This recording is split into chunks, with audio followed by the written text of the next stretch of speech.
Film की शुरुआत में हमें एक ऐसी भविष्य की दुनिया दिखाई जाती है जहां प्रदूषण की वजह से हवा में सांस लेना नामुमकिन हो गया है। लोग घरों के अंदर एयर फिल्टर लगाकर रहते हैं और बाहर जाते समय एडवांस मास्क का इस्तेमाल करते हैं जो ऑक्सीजन को फिल्टर करता है। इसी समस्या का हल निकालने के लिए एथिरा नाम की एक कंपनी ने एक दवा पेश की जिसे ER रेमेडी नाम दिया गया। इस दवा को लेने के बाद कोई व्यक्ति 6 घंटे तक बिना मास्क के भी प्रदूषित हवा में सांस ले सकता था, लेकिन यह दवा इतनी महंगी थी कि केवल अमीर लोग ही इसे खरीद सकते थे। खैर, अब सीन कट होकर एक खुफिया लैब के अंदर हमें सोलोमन दिखाया जाता है। वह एथिरा के खिलाफ एक वीडियो बना रहा होता है और कह रहा होता है कि एथिरा ने जो AI रेमेडी बनाई है उसे सिर्फ अमीर लोगों तक सीमित कर दिया है। वह चेतावनी देता है कि एक दिन ऐसा आएगा जब हर कोई उस मेडिसिन को पाने के लिए कुछ भी करने को तैयार हो जाएगा। इसीलिए अब सोलोमन उस मेडिसिन की जगह कुछ नया बनाना चाहता है, लेकिन उसने अब तक जो भी बनाया था उसमें एक खतरा था। अगर कोई उसकी मेडिसिन की गलत डोज ले लेता तो उसकी बॉडी में अजीब और खतरनाक बदलाव होने का जोखिम था। इसके बावजूद सोलोमन को यकीन था कि उसकी यह मेडिसिन पूरी इंसानियत को बचा सकती है। इसी वीडियो को रिकॉर्ड करते हुए उसे एक संदेश मिलता है कि दुनिया का आखिरी ग्रीन जोन, जहां पर प्रदूषण थोड़ा कम था, अब भी मौजूद है। अब दुनिया पूरी तरह प्रदूषित हो चुकी है, जिसका मतलब था कि अगले 18 महीनों में करीब 83% आबादी इस प्रदूषण के कारण मर जाएगी। यह सब जानकर सोलोमन और भी ज्यादा परेशान हो जाता है। तभी एक और बुरी खबर उसे उसकी पार्टनर स्पाइडर से मिलती है। स्पाइडर बताती है कि उनकी इस लैब के बारे में अब बहुत से लोगों को पता चल चुका है और उन्हें अपनी रिसर्च को किसी भी तरह से सुरक्षित करना होगा। सोलोमन समझ नहीं पाता कि उसे क्या करना चाहिए। तब स्पाइडर उसे सलाह देती है कि वह अपनी दवा को नीले रंग का बना दे। नीले रंग की ड्रग्स उस समय बहुत ट्रेंड में थी। ऐसे में अगर पुलिस उनके डीलर्स को पकड़ भी लेती तो उनकी दवा की जांच नहीं होती और उनका फॉर्मूला सुरक्षित रहता। इसके बाद सीन बदलता है और हमें इस मूवी की मुख्य किरदार एला दिखाई देती है। प्रमोशन के लिए काम कर रही है। पता चलता है कि एला की माँ अब नहीं है और वह अपनी माँ के बहुत करीब थी। इस समय वह अपनी माँ का नेकलेस पकड़े हुए थी जिसमें उसने एथिरा की ER रेमेडी रखी हुई थी। इस रेमेडी की मदद से वह बिना मास्क के इस प्रदूषित दुनिया में सांस ले सकती थी। आज उसकी माँ की पुण्यतिथि थी। वह अपनी माँ को याद कर ही रही थी कि तभी उसके बॉयफ्रेंड का कॉल आता है। उसका बॉयफ्रेंड उसे बताता है कि वह आज उससे मिल नहीं सकता क्योंकि वह बहुत बिजी है। एला पहले से ही उदास थी, इसलिए वह अपनी सबसे अच्छी दोस्त जीना को कॉल करती है ताकि उसके साथ समय बिता सके। लेकिन तभी यह सामने आता है कि उसकी दोस्त जीना ही उसे धोखा दे रही थी। यहाँ एला का बॉयफ्रेंड जीना से कहता है कि हमें एला को सारी सच्चाई बता देनी चाहिए, लेकिन जीना जवाब देती है, नहीं, अभी नहीं, आज उसकी माँ की डेथ एनिवर्सरी है, हमें थोड़ा और इंतजार करना चाहिए। बातें करते हुए वे एक अजीब सी जगह पर पहुंच जाते हैं जहाँ से उस लड़के को कुछ ड्रग्स पिक करनी थी। जीना गाड़ी में उसका इंतजार कर रही थी। तभी जीना को एला का कॉल आता है। एला उसे बताती है कि उसका बॉयफ्रेंड उसे लेने नहीं आ रहा, इसलिए उसे ट्रेन पकड़नी पड़ेगी। इस दौरान जीना एला को एक पार्टी में आने का न्योता देती है, लेकिन एला का मूड अच्छा नहीं था, इसलिए उसने मना कर दिया। इसके बाद सीन बदलता है। एथिरा कंपनी के CEO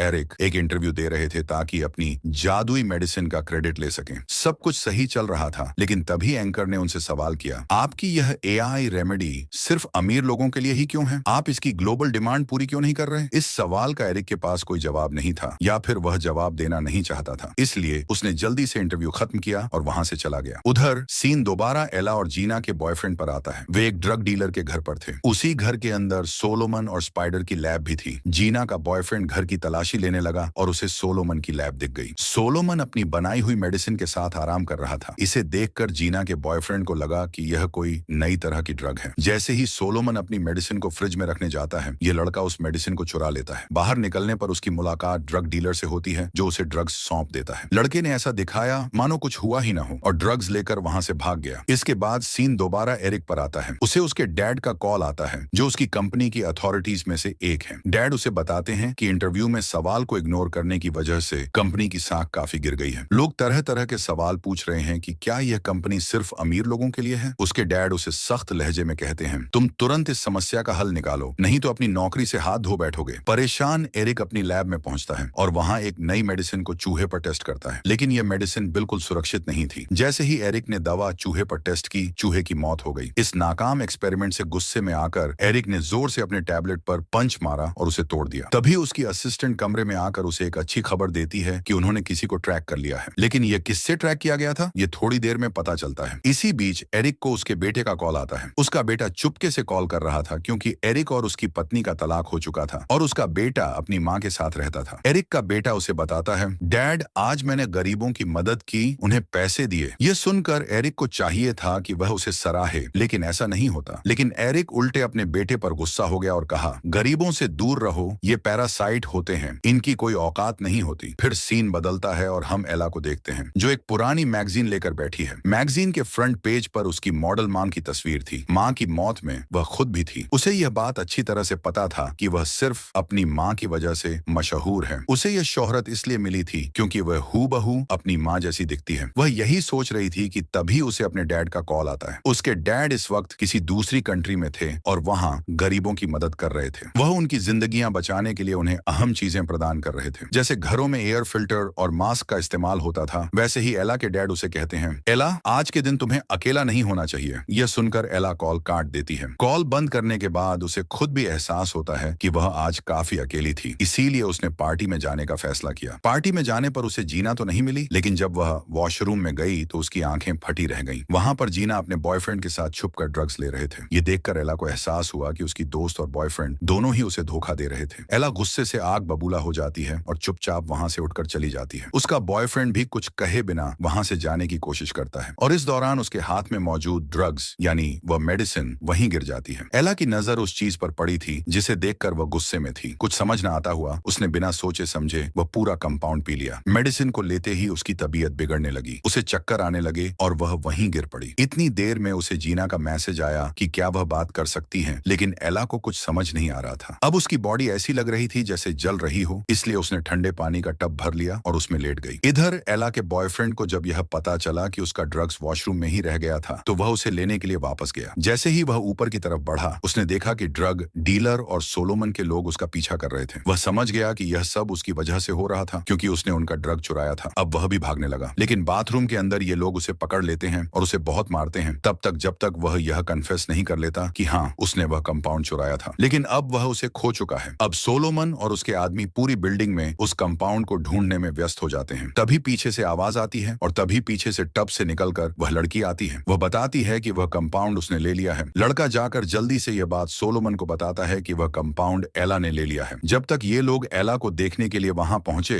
तब तक एला वहां से जा चुकी थी। अब इस लड़के की बात पर इन लोगों को शक होने लगता है। उन्हें लगने लगता है कि शायद यह लड़का उन्हें धोखा देने के लिए ऐसा कह रहा है, क्योंकि जब ये लोग बातें कर रहे थे तो एला बाथटब के अंदर छुपी हुई थी। ये लोग ये मान ही नहीं सकते थे कि कोई इंसान इतनी देर तक अपना सांस बाथटब के अंदर बंद कर सकता है। इसीलिए वे दोबारा इस लड़के को मारने लगते हैं ताकि वह सच बोले। इसी समय यह लड़का अपनी गन निकाल लेता है। स्पाइडर उसे रोकने के लिए उसी के ऊपर हमला कर देती है। इस दौरान लड़के से गलती से गन खुद पर ही चल जाती है। अब उसकी टांग जख्मी हो चुकी थी और खून बहुत बह रहा था, जिसकी वजह से वह बेहोश हो जाता है। ये सब देखते हुए सोलोमन जल्दी से अपने बेल्ट से उसकी टांग बांध देता है। सोलोमन और उसके लोग फिर से इस बिल्डिंग की तलाशी लेने लगते हैं उस कंपाउंड को ढूंढने के लिए जो उसने बनाया था, लेकिन कंपाउंड इन्हें नहीं मिला क्योंकि वह तो एला ने ले लिया था। लेकिन इन कोशिशों के दौरान इन्हें पता चलता है कि पुलिस आ गई है। अब क्योंकि इनमें से बहुत से लोग ड्रग डीलर्स थे, तो पुलिस के आने से इन्हें खतरा था। पुलिस का नाम सुनते ही ये सभी लोग वहां से भाग जाते हैं। सोलोमन और उसके लोग यहाँ से जाते ही हमें एला वॉशरूम की सीलिंग में छुपी हुई दिखती है, जिस पर किसी ने ध्यान नहीं दिया था। अचानक उसने जंप लगाई और जमीन पर ऐसे लैंड हुई जैसे वह स्टंट करते करते बड़ी हुई हो। ये देखकर वह लड़का घबरा जाता है। अब एला के बाजुओं पर अजीबोगरीब निशान भी आ गए थे, जिसके बारे में एला ने सिर्फ इतना कहा, मुझे लगता है उस कंपाउंड ने मुझे रिएक्शन दे दिया है। वह बाथरूम से निकलने की कोशिश करना चाहती थी, लेकिन उसने देखा कि सोलोमन ने दरवाजा लॉक कर दिया था ताकि पुलिस को लड़का न दिख सके। अब जब एला इस दरवाजे को नॉक करने के लिए हाथ मारती है तो यह दरवाजा ही टूट जाता है। वह हैरान हो जाती है कि ऐसा कैसे हो सकता है। खैर, जब वह बाहर गई तो उसने देखा कि सोलोमन और उसके लोग अभी भी पार्टी में थे। वह उनसे छुपी हुई थी, इसलिए वह वापस वॉशरूम में आई और वॉशरूम की स्काईलाइट तोड़ने लगी ताकि वह वहां से बाहर निकल सके। यहाँ पर एला का बॉयफ्रेंड उसे ऊपर जाने के लिए एक एआई रेमेडी देता है, जिसके जरिए वह बिना मास्क के बाहर के वातावरण में सांस ले सकती थी। ये लेने के बाद वह ऊपर आ गई और बाहर सोलोमन और उसके लोग बाथरूम में शोर महसूस करते हैं, जिससे वे जान जाते हैं कि जरूर अंदर कोई भागने की कोशिश कर रहा है। अब हम देखते हैं कि एला का बॉयफ्रेंड भी एला की तरह जब यहाँ से बाहर निकलने की कोशिश करने लगता है तो बार बार वह फिसल जाता है, क्योंकि उसकी टांग में गोली लगी हुई थी। इससे पहले कि सोलोमन और उसके लोग इन्हें देख लेते, एला ने उसे पकड़ लिया और तभी उसे एहसास हुआ कि उसके हाथ भी काफी चिपचिपे हो गए हैं, जिसकी वजह से वह हर चीज पर अच्छे से पकड़ पा रही थी। नीचे सड़क पर खड़ी जीना इन दोनों को इस घर की छत पर देख लेती है और इन्हें ढूंढने के लिए उसी घर के पास आती है। अब ये लोग इस घर से भी भागने की कोशिश कर रहे थे। एला का बॉयफ्रेंड सबसे पहले इस घर की छत से इस घर के फ्रंट की तरफ कूदता है और कूदने के बाद गलत तरीके से गिरने की वजह से से वह मारा जाता है। ठीक उसी वक्त पर जीना वहां पहुंच जाती है और जीना को लगता है कि जरूर एला ने ही गुस्से में आकर उसके बॉयफ्रेंड को नीचे फेंका होगा, जिसकी वजह से उसकी मौत हो गई। एला उसे कुछ समझाना चाहती थी, लेकिन उससे पहले ही सोलोमन के लोग उसे पीछे से आते हुए देख लेते हैं, जिनसे बचने के लिए वह जंगल की तरफ भाग जाती है। और यहाँ जीना ने भी एला के खिलाफ पुलिस में रिपोर्ट कर दी थी। एला भागते हुए अब जंगल की सीमा पार करती है और वह रोड पर पहुंच जाती है। रोड पर पहुंचते ही उसे अचानक कुछ महसूस होता है और वह बेहोश हो जाती है। ठीक उसी वक्त एक गाड़ी आती है जो एला को वहां से उठाकर ले जाती है। खैर, यहाँ हमें यह देखने को मिलता है कि जो लोग सोलोमन पर नजर रख रहे थे, अब उन्हें यह पता चल चुका था कि सोलोमन की बनाई हुई ड्रग एला ने इंजेक्ट कर ली है। इसीलिए अब ये लोग एला के पीछे भी पड़ जाते हैं। अब दिखाया जाता है कि एला को होश आ गया था। एला को जिसे उठाया था वह उसका दोस्त ही था और उठने के बाद एला को बताता है कि एला ने उसे बहुत ज्यादा जख्मी कर दिया है। ये सुनकर एला परेशान हो जाती है और वॉशरूम में जाती है, जहां जाकर उसने देखा कि अब उसके शरीर पर अजीबोगरीब निशान थे। उसके मुंह का रंग भी बदल रहा था, यहाँ तक कि उसकी हथेलियों से अजीबोगरीब नाखून भी बाहर निकल रहे थे। ये देखकर वह खुद भी डर गई और उसने सीजर उठाकर इन चीजों को काट डाला। फिर वह जल्दी से कपड़े पहनकर अस्पताल पहुंची और उसने नर्स को अपना चेहरा दिखाया और बताया कि कल से एक ड्रग लेने के बाद उसके मुंह का रंग अजीब तरीके से बदल रहा है। उसे देखकर नर्स भी परेशान हो गई और नर्स को लगा कि उसकी हालत बहुत ज्यादा क्रिटिकल है और उसे क्वारंटाइन कर देना चाहिए। उसकी बात सुनकर एला बुरी तरह डर गई और वहां से भागने लगी, जबकि नर्स ने उसे पकड़ने के लिए सिक्योरिटी को भी बुला लिया था। हॉस्पिटल से बाहर वह भाग नहीं सकती थी, ये वह बात जान लेती है। इसीलिए वह क्वारंटाइन हुए एक पेशेंट के कमरे में जाती है और वहां जाकर अपने चिपचिपे हाथ की मदद से सीलिंग के ऊपर चढ़ जाती है। वहां लेटी हुई पेशेंट उसे इस तरह देखकर हैरान हो जाती है। एला ने उसे कहा, प्लीज मेरे बारे में किसी को मत बताना। ये पेशेंट भी एला की बात मान लेती है और सिक्योरिटी के आने पर उसके बारे में किसी को नहीं बताती। इसके बदले में एला ने उसे सारी रेमेडी दे दी जो उसे एरिक की कंपनी से मिली थी। अब सीन कट होता है और हमें एरिक को दिखाया जाता है, जिसे एक एक मिनट की रिपोर्ट दी जा रही थी। यहाँ पर फाइनली हमें यह पता चलता है कि सोलोमन पर नजर रखने वाला कोई और नहीं बल्कि एरिक था। और अब एरिक को खबर मिली कि सोलोमन के लोगों की वजह से एक मासूम मर गया है और साथ ही सोलोमन के लोग एला को ढूंढ रहे हैं। एरिक को यह भी खबर मिली कि एला, जिसके पीछे सोलोमन के लोग पड़े हुए थे, की कोहनी पर एक निशान निकल आया था, जिसकी रिपोर्ट उसके दोस्त ने पुलिस को दी थी। यह सुनकर अब एरिक को भी इसमें रुचि होने लगी थी। वह अब सोलोमन के साथ साथ एला के भी पीछे अपने लोग लगा देता है। यहाँ हमें देखने को मिलता है कि सोलोमन और स्पाइडर एला को ढूंढते हुए उसके दोस्त के घर पहुंच गए, जहाँ उसके वॉशरूम में उन्हें वही निशान मिला था जिसे एला अपनी कोहनी से काट कर गई थी। जीना के घर आई थी, लेकिन जीना उसे देखते ही डर गई, इसलिए एला उसे जबरदस्ती पकड़ती है और उसे बताती है कि उसके साथ बहुत गलत हुआ है। मर्डर नहीं किया था, बल्कि वे दोनों तो बचने के लिए भाग रहे थे, लेकिन गिरने के कारण उसके बॉयफ्रेंड की मौत हो गई। ये बताने के बाद जीना एला को अपने घर ले आती है। एला देखती है कि अब उसकी बॉडी पर और भी ज्यादा निशान बन चुके थे और उसके मुंह का रंग नीला हो रहा था, यहाँ तक कि अब तो उसके नाखून भी गिरकर टूट गए थे। ये सारी बात वह जीना को बताती है और साथ ही यह भी कि अब उसे बहुत ज्यादा मीट खाने की तलब हो रही है। वह जीना का फ्रिज खोलकर काफी सारा मीट खा लेती है और उसके बाद उसी का फोन लेकर अपने बॉयफ्रेंड के नंबर पर मैसेज करती है, क्योंकि वह जानती थी कि उसका बॉयफ्रेंड का मोबाइल उसी ग्रुप के पास होगा। वह उस ग्रुप से पूछती है कि आखिर तुम लोग मुझसे चाहते क्या हो, तुम लोग मेरे पीछे क्यों पड़े हुए हो। सोलोमन उससे मिलने की रिक्वेस्ट करता है, जिसके लिए एला मान भी चुकी थी। यहाँ हम एरिक को देखते हैं जो अपने मम्मी पापा से बात कर रहा था। इनकी कंपनी के पास इतने ज्यादा फ्रेंड्स नहीं थे कि ये लोग पूरी दुनिया के लिए एआई रेमेडी बना सकें। इन्हें बहुत सारे कंपटीशन का भी सामना करना था और तब उसके डैड से कहते हैं कि जल्द से जल्द एक नया फार्मूला तैयार करो जो सबको हम प्रोवाइड कर सकें, नहीं तो तुम्हें निकाल दिया जाएगा। अब एला को सोलोमन से मिलने के लिए जाना था। जीना उसे कार में बैठाकर सोलोमन द्वारा बताई गई जगह पर लेकर जाती है, जहां सोलोमन उससे बात करता है, लेकिन यह सिर्फ एक छलावा था। सोलोमन से बात करते समय ही पीछे से स्पाइडर आकर एला को किडनैप कर लेता है, जिसे देखकर जीना हैरान हो जाती है और समझ जाती है कि यहाँ कुछ गड़बड़ है। वह एला के फोन को ट्रैकिंग पर लगाती है जो अभी तक सोलोमन के पास था, यानी वह सोलोमन को ट्रैक करते हुए पुलिस को कॉल कर चुकी थी। अब हम देखते हैं कि एला को बांध कर रखा गया था। जब एला को होश आता है तो वह अपने हाथों से निकले हुए नए नाखूनों की मदद से खुद को छुड़ा लेती है और तुरंत काउंटर पर पड़ा हुआ बहुत सारा मांस खा लेती है, वह भी बिना पकाए। कमरे में शोर सुनते हुए सोलोमन और स्पाइडर दोनों वहां आते हैं। वह एला से बात करना चाहते थे, लेकिन एला को उनके ऊपर विश्वास नहीं था। वह इन दोनों के ऊपर अपना एसिड स्पीड करती है और वहां से भागने की कोशिश करती है, लेकिन तभी सोलोमन उसे पकड़ लेता है। इससे पहले कि वह एला से कुछ बात कर पाते, उन्हें बाहर पुलिस के आने का पता चल जाता है। यह सुनते हुए सोलोमन ने अपना बनाया हुआ आखिरी कंपाउंड स्पाइडर को दिया और उसे यहाँ से भगा दिया। इससे पहले कि वह भी एला को लेकर यहाँ से भाग जाता, पुलिस एला को आकर अरेस्ट कर लेती है, क्योंकि उसके ऊपर उसके बॉयफ्रेंड के मर्डर का और उसके दोस्त के ऊपर हमला करने का इल्जाम था। यहाँ पर पुलिस ने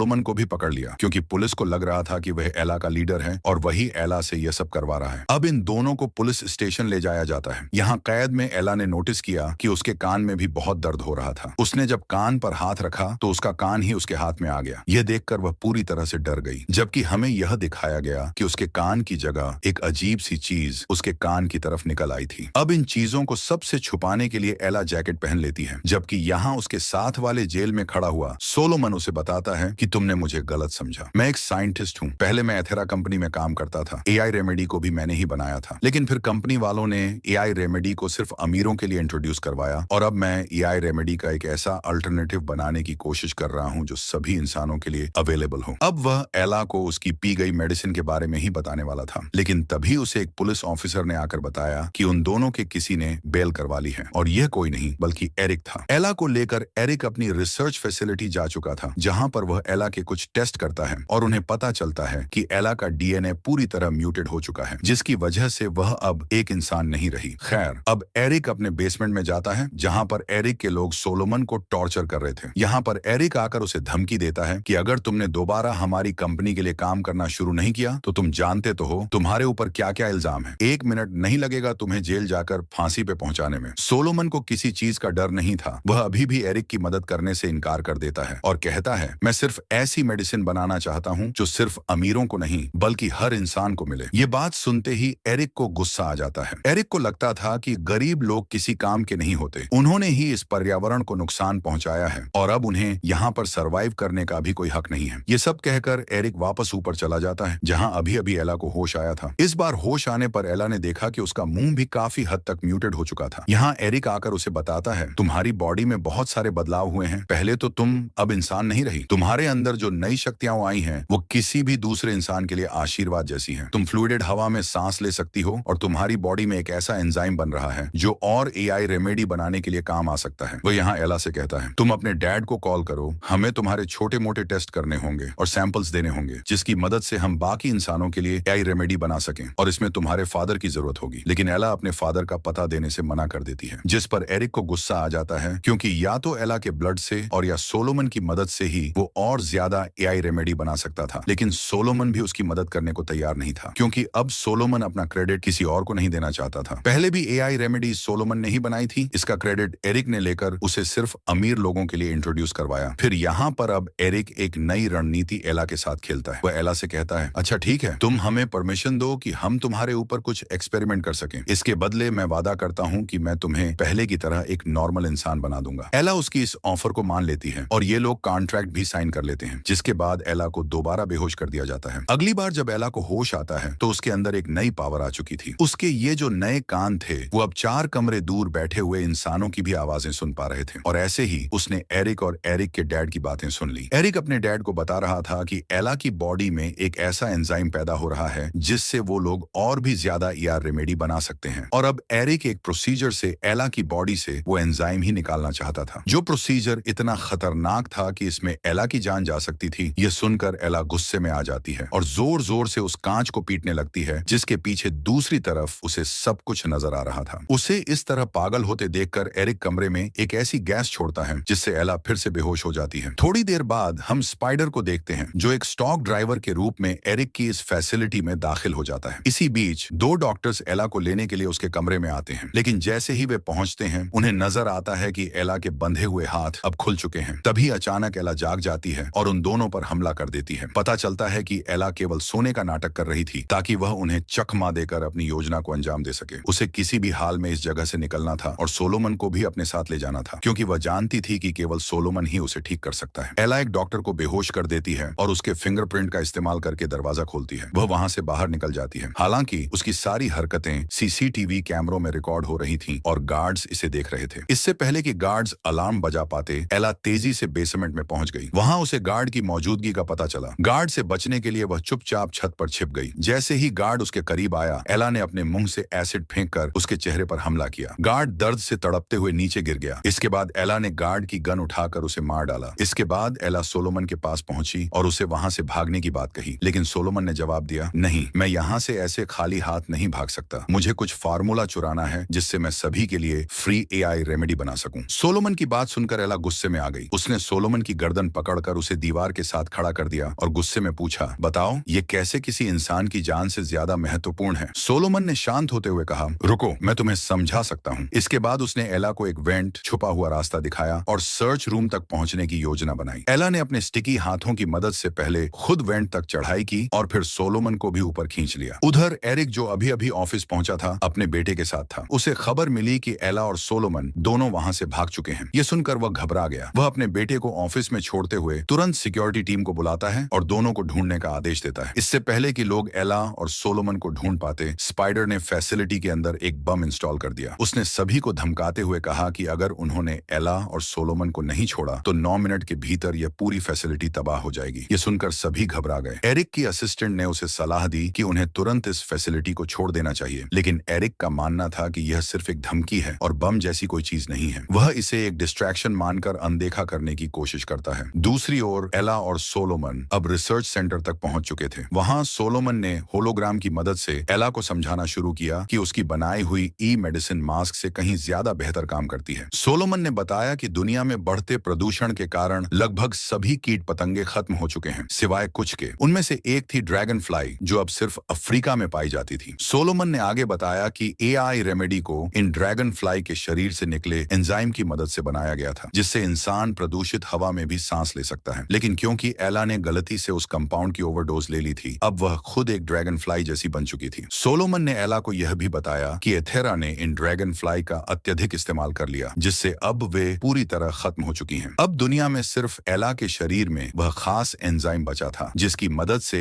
एआई रेमेडी बनाई जा सकती थी। एथेरा ने आर्टिफिशियल तरीके से भी इस एंजाइम को बनाने की काफी कोशिश की, लेकिन वे इसमें सफल नहीं हो पाए। यही वजह थी कि अब एरिक एला के शरीर से सारा एंजाइम निकालना चाहता था। सोलोमन ने एला को बताया कि उसने जो दवा ली थी उस पर अभी और काम करना बाकी था। उसे उसमें कुछ और जानवरों का डीएनए जोड़ना था ताकि उसके साइड इफेक्ट्स खत्म हो जाते, फिर वह इसे पूरी दुनिया में पेश कर सकता था। इन बातों के दौरान उन्हें बिल्डिंग के अंदर बम फटने की आवाज सुनाई दी। घबराकर वे दोनों तुरंत बेसमेंट की तरफ भागे। वहां उनका सामना एक अनजान व्यक्ति से हुआ, लेकिन इससे पहले कि वे उसे नुकसान पहुंचाते, उन्हें पता चला कि यह तो स्पाइडर थी जो उन्हें बचाने आई थी। वे लोग अभी बात ही कर रहे थे कि बेसमेंट में जहरीली गैस फैलने लगी। इससे बचने के लिए वे ऊपर जाकर एक छोटे से कमरे में छुप गए। वहां एरिक का बेटा भी डर के मारे छुपा हुआ था। एला ने उसे सांत्वना देने की कोशिश की और वह बच्चा धीरे धीरे एला के साथ सहज हो गया। अब ये चारों अपनी जान बचाने के लिए उस कमरे से बाहर भागने की कोशिश करने लगे, लेकिन भागने के दौरान उनका सामना एरिक से हो गया। सोलोमन और स्पाइडर एक दूसरी दिशा से वहां से निकलने में कामयाब हो गए, लेकिन एला अब एरिक के सामने थी। एला ने एरिक के बेटे को अपने लिए ढाल बनाते हुए उसकी गर्दन पर अपने हाथ से निकला नुकीला नाखून रखा और कहा, अगर तुमने मुझे मारा तो तुम्हारा बेटा भी मरेगा। लेकिन एरिक पर इसका कोई असर नहीं हुआ। उसने बिना सोचे समझे एला को गोली मार दी। ये देखकर एरिक का बेटा ही उससे नाराज होकर कुछ कहने लगा। एरिक बेटे की बातों से विचलित हो गया। इस मौके का फायदा उठाकर घायल एला एक ऊंची छलांग लगाते हुए सोलोमन और स्पाइडर के पास लिफ्ट में पहुंच गई। लिफ्ट के जरिए वे लोग अब गैराज में पहुंच गए थे। गैराज से एक वाहन लेते ही उन्होंने तेजी से भागना शुरू कर दिया ताकि कोई उन्हें पकड़ न सके, लेकिन कंपनी के गार्ड्स ने उनकी कार पर हमला करना शुरू कर दिया। उसी समय एरिक वहां आ गया और गार्ड्स को रोकते हुए कहा, उसे शूट मत करो, हमें एला जिंदा चाहिए। इसके बाद गार्ड्स ने उनकी कार के टायर पर निशाना साधा और टायर फटने से उनकी कार का भयानक एक्सीडेंट हो गया। जब गार्ड्स एक्सीडेंट वाली कार के पास पहुंचे तो उन्होंने देखा कि कार में सिर्फ स्पाइडर थी। एला और सोलोमन वहां से भाग चुके थे। दूसरी तरफ जंगल में पहुंचकर एला ने अपने हाथ से निकले हुए पंजों जैसे नाखूनों से यहाँ की जाली तोड़ती है और वे लोग जंगल के दूसरी तरफ भागने लगे। एरिक के गार्ड्स जंगल में फैल गए थे और एला और सोलोमन को ढूंढ रहे थे। वहीं एक गार्ड स्पाइडर पर नजर रखे हुए था। स्पाइडर ने बीमार होने का नाटक किया। जब वह गार्ड स्पाइडर को चेक करने के लिए पास आया तो स्पाइडर ने उस पर हमला कर दिया और उसे मार डाला। गार्ड को खत्म करने के बाद स्पाइडर भी वहां से भागने में सफल हो गई। इधर एला और सोलोमन एक पुल के पास पहुंच चुके थे। वहां सोलोमन ने एला से कहा, तुम पुल से कूद जाओ और उन लोगों से बचकर भाग जाओ, लेकिन एला सोलोमन को छोड़कर भागना नहीं चाहती थी। तब सोलोमन ने अपना बाजू दिखाया जो थोड़ा म्यूटेट हो चुका था। सोलोमन ने एला को बताया कि उसने जिस कंपाउंड को पूरा पी लिया था, सोलोमन ने उसे सिर्फ थोड़ा सा पिया था। सोलोमन ने कहा कि उसके अंदर अपने ऊपर पूरा एक्सपेरिमेंट करने की हिम्मत नहीं थी। उसे इतना तो पता था कि थोड़ी दवाई लेने से वह पूरी तरह से म्यूटेड नहीं होगा, लेकिन उसे इस बात का भी यकीन नहीं था कि वह जिंदा बच पाएगा। यहाँ पर सोलोमन ने अपने कंपाउंड का आखिरी सैंपल एला के हाथ में दिया और उसे कहा, इसके अंदर लेजर एंजाइम मिलाकर इसे पूरा कर देना और फिर पूरी दुनिया को इसे देना। एला ने जंप करने से पहले सोलोमन को अपना लॉकेट दिया और पुल से छलांग लगा दी। जैसे ही एला ने जंप किया, एरिक के गार्ड्स वहां पहुंच गए और सोलोमन को पकड़ कर ले गए। इसके बाद हमें देखने को मिलता है कि स्पाइडर पूरे शहर के टीवी चैनल्स और कंप्यूटरों को हैक कर लेती है। वह सभी को एक संदेश देती है कि अब लोग मरेंगे नहीं, उनके पास जिंदा रहने की एक नई उम्मीद है। उन्होंने एक मेडिसिन बनाई है जो दुनिया के हर इंसान को मिलेगी, लेकिन लोगों को थोड़ा इंतजार करना होगा। दूसरी तरफ फिल्म के पोस्ट क्रेडिट सीन में हम फिर से एला को देखते हैं। इस बार एला के शरीर पर पंख उगाए थे, बिल्कुल ड्रैगन फ्लाई की तरह। उसके पास अब एक मिशन था, इस दुनिया को बचाने का। उसे अपने कंपाउंड में लेजर एंजाइम मिलाना था, जिसकी तलाश में वह निकल जाती है। यहाँ पता चलता है कि वह एंजाइम किसी और की बॉडी में नहीं, बल्कि एरिक की असिस्टेंट एंजेलिना की बॉडी में बन रहा था। इस रहस्य के साथ कहानी खत्म हो जाती है, ये सवाल छोड़ते हुए कि क्या एला अपना मिशन पूरा कर पाएगी और इस दुनिया को बचा पाएगी या नहीं।